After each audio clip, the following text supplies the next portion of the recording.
Ayta turgan maselemiz Kurban ayt boyunca kurbandыкты soyu maselesine gelip takalan.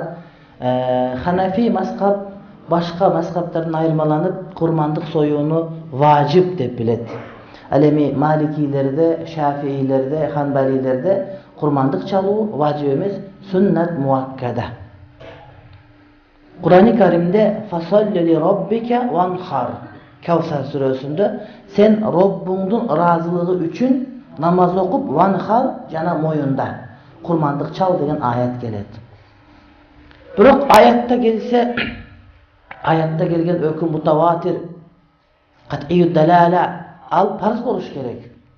Anan ebedege biz vacip da aytıp jüröbüz desek kat'i subut bekem delgeni kat'i bekem biroq oşonun dalalati zanni zanniyud dalala vanhar degende görüp atpaysaňar misal Şeyh Albani jana başkalar moyunda degende kurmandyk çal degen etibara alışpayt.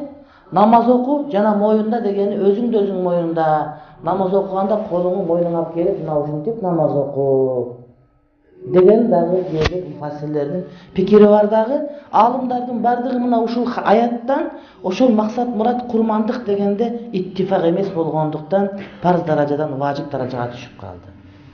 Gördüňörbi? Keýde Kur'an-ı Kerimde keýbir aýatlary düşüngönde alımlar özara her türlü pikirde bolady. Misal üçün başka bir yerde fasiyabaka fatahhir.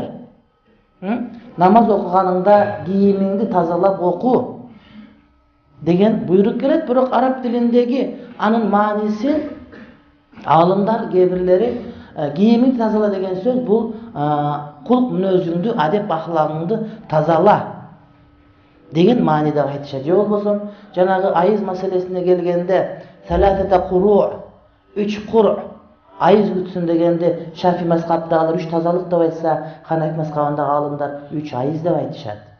Mına uşulardan bardygy aýlanyp gelip oturup, Kur'an-ı Kerimdeki keýbir aýatlardy düşünүүдө sünnilerden içinde dagı özara talaş pikirler gelip çygat. Sünnitler menen şiitlerin ortasyndaky aýyrmaçylyk eminede dese, Kur'an-ı Kerimdeki keýbir aýatlarga iki başka mani berүүдө jana keýbir bizdin bulaktardy bulak emes dep tanyp bilүүдө turat.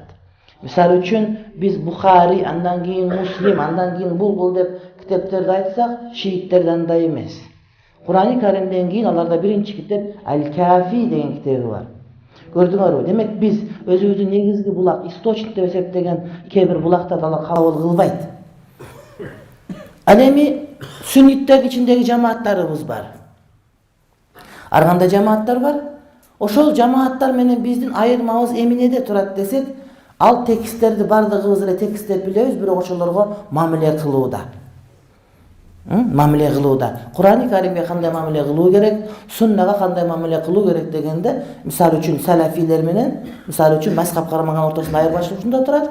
Oşol tekstlerge kanday mamile kılıш gerek. Biz aytabız, biz amal kılabız, oşonu bilgen alımlar kanday bizge düşündürüp berse dep. Sebep Kur'an-ı Kerim'de fas'alu ahlez zikri in kuntum la ta'lamun. Eger de sizler bilbeseňer bilgenlerden soraglar ayat gelet. Alemi bir mesele filmin degen bizdin bir tuğandarız emne kılışat. Her bir adam ele Kur'an-ı Kerim'ge, hadiske özünün düşündüğünü bildirgenge hukukun var dep sezet nauşun nese tuğra emez. Masele uşunda ele turat. Bolbosom Kur'an-ı Kerim, sünna bulardan bardygyn, paýgambarymyzyň ulukdugyny bardygybız etikat kılabız. Demek tekstlerge mamile kıluu, onlar menen kantip süýleşүү maselesi dagı özgöçe maniye Manhaj dep koýabız, manhajiye dep koýabız. Bul tutungan jol degen söz. Oşol Kur'an-ı Kerim'ge jana paýgambardyň hadislerini kanday joldu tutunup kantip karmanabız degen masele.